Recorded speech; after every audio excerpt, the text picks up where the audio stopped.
নমস্কার, আমি ডক্টর প্রতীক পোদ্দার, গ্যাস্ট্রোএন্টারোলজিস্ট। আমরা আজকে কথা বলবো ওয়েট লস নিয়ে।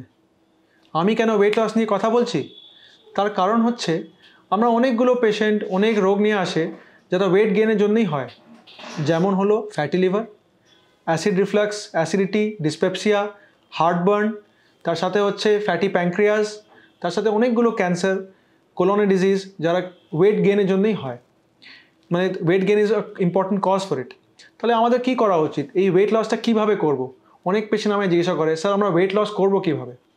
দেখুন, ওয়েট লস করা খুব ডিফিকাল্ট নয়, কিন্তু ব্যাপারটা হচ্ছে এই ওয়েট লসটা করতে গেলে সময় লাগে।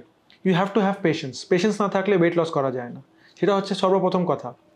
সেকেন্ড যে ব্যাপারটা হলো, ওয়েট লস এত জাস্ট লাইক আ ম্যাথামেটিক্স।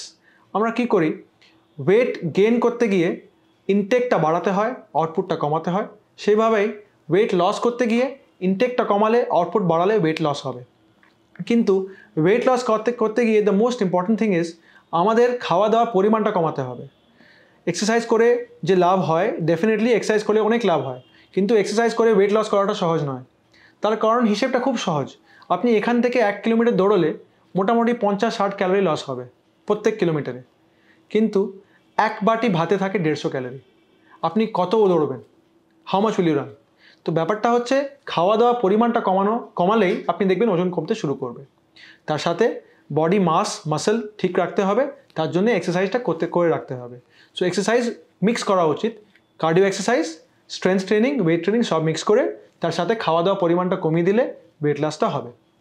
ওয়েট লস করতে গেলে দেখবেন বাইরের খাওয়া দাওয়া, মেনলি দোকান থেকে কেনা biscuit, chocolates, chips, cold drinks, এগুলো পুরোপুরি বন্ধ করা উচিত, because they contain lot of calories. So এই ক্যালোরিগুলো বন্ধ করলে দেখবেন কী হবে, চটচট করে আপনার ওয়েট লস হতে শুরু হবে। বাট এই যে ওয়েট লসটা হয় অনেকবার আস্তে আস্তে সময় লাগে, মোটামুটি 2-3 মাসে আপনি ইফেক্টটা বুঝবেন। তার সাথে বাড়ির খাওয়া দাওয়া করবেন, বাড়ির রান্না খাবেন, যেগুলো বাড়িতে তৈরি করা আছে, তাতে ক্যালোরি ইনটেক অনেক কম থাকে। তার সাথে সাথে যে রান্না বাড়িতে হয় তার মধ্যে আলুর পরিমাণ কিংবা কার্বোহাইড্রেটের পরিমাণ, ভাতের পরিমাণ কম রাখবেন, সবজি তরকারি বেশি রাখবেন, প্রোটিন কন্টেন্টটা বেশি রাখবেন। এগুলো করলে দেখবেন আপনার ওজনটা কমবে।